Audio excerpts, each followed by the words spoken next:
नमस्कार प्यारे दोस्तों, कैसे हैं आप सुन रहे रेडियो एमपीएससी गुरु। आप कुशल मंगल होंगे, इसी कामना के साथ बढ़ते हैं हमारे कार्यक्रम की ओर। हमारा कार्यक्रम है daily current affairs update quiz Hindi भाषा का यह कार्यक्रम। चलिए दोस्तों, बिना देरी किए हुए बढ़ते हैं हमारे क्विज की ओर। तो हमारी आज की पहली क्विज है, स्वास्थ्य बीमा उत्पादों के वितरण के लिए निम्नलिखित में से किस बैंक ने आदित्य बिरला हेल्थ इंश्योरेंस के साथ एक बैंक इंश्योरेंस साझेदारी में प्रवेश किया है। इसका सही जवाब है Aditya Birla health insurance company limited ने बैंक डिजिटल प्लेटफॉर्म के माध्यम से स्वास्थ्य बीमा उत्पादों के विवरण के लिए आईडीएफसी फर्स्ट बैंक के साथ एक बैंक इंश्योरेंस साझेदारी की है।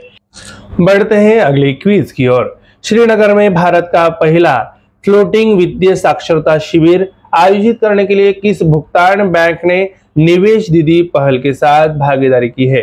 इसका सही जवाब है इंडिया पोस्ट पेमेंट बैंक ने श्रीनगर जम्मू कश्मीर में वित्तीय साक्षरता महिलाओं द्वारा महिलाओं के लिए को बढ़ावा देने के लिए निवेशक दीदी नामक एक पहल के साथ भारत का पहला फ्लोटिंग वित्तीय साक्षरता शिविर आयोजित किया। बढ़ते हैं अगले क्विज की ओर। फ्रांस की सरकार द्वारा निम्नलिखित में से किसे Chevalier del Ordre National du Merite the Knight of the Order of the Merit से सम्मानित किया गया था? सही जवाब है अरुणा सायराम को उनकी गायन प्रतिभा और भारत फ्रांस संबंधों के विकास में योगदान के लिए फ्रांसीसी सरकार द्वारा Chevalier del Ordre National du Merite the Knight of the Order of the Merit से सम्मानित किया जाएगा।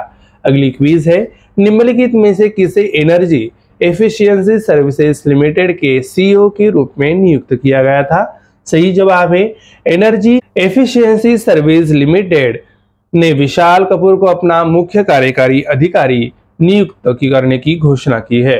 कपूर ने विद्युत मंत्रालय में संयुक्त सचिव के रूप में अपना कार्यकाल पूरा करने के बाद कार्यभार संभाला। अगली क्विज है, निम्नलिखित में से किसे federation of Indian Chambers of Commerce and Industry के अध्यक्ष के रूप में नियुक्त किया गया था? सही जवाब है Indian Metals and Ferro Alloys Limited के प्रबंध निदेशक Subrakant Panda Federation of Indian Chambers of Commerce and Industry के अगले अध्यक्ष होंगे। बढ़ते हैं अगली क्विज की ओर। ये क्विज है, निम्नलिखित में से किस अंतरिक्ष एजेंसी ने दुनिया का सबसे शक्तिशाली सक्रिय रॉकेट फाल्कन हेवी लॉन्च किया है? सही जवाब है स्पेस एक्स का फाल्कन हेवी एक विशाल 3 आयामी वाहन जो दुनिया का सबसे शक्तिशाली परिचालन रॉकेट है। 2019 के मध्य के बाद पहली बार 1 नंबर को आसमान में लौट आया। बढ़ते हैं अगली क्विज की ओर। निम्नलिखित में से किस क्षेत्र में स्वर्गीय इला रमेश भट्ट को पद्म भूषण पुरस्कार मिला? इसका जवाब है इला भट्ट एक प्रसिद्ध गांधीवादी और self employed women's association in India की संस्थापक को 1985 में भारत का चौथा सर्वोच्च नागरिक सम्मान पद्मश्री और 1986 में तीसरा सर्वोच्च नागरिक सम्मान पद्म भूषण मिला था। अगली क्विज है, लाडली लक्ष्मी 2.0 नाम की लड़कियों के लिए वित्तीय सहायता योजना निम्नलिखित में से किस राज्य सरकार द्वारा हाल ही में शुरू की गई थी? इसका सही जवाब है मध्य प्रदेश के मुख्यमंत्री शिवराज सिंह चौहान ने हाल ही में लाडली लक्ष्मी 2.0 वित्तीय सहायता योजना शुरू की है। शिवराज सिंह चौहान ने 2005 में पहली बार मुख्यमंत्री बनने के बाद 2007 में लाडली लक्ष्मी योजना शुरू की थी। बढ़ते हैं अगले क्विज की ओर। निम्नलिखित में से किस दिन पहला भारतीय भाषा दिवस मनाया जाएगा?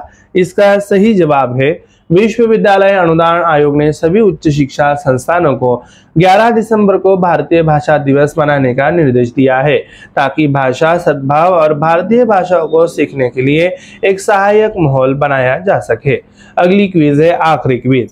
3 दिवसीय civil air navigation services organisation सम्मेलन 2022 निम्नलिखित में से किस राज्य में आयोजित किया गया था? इसका सही जवाब है भारतीय विमानपत्तन प्राधिकरण द्वारा आयोजित 3 दिवसीय civil air navigation services organisation सम्मेलन think global collaborate regional accomplish local theme के साथ गोवा में 1 से 3 नवंबर 2022 तक आयोजित किया गया था।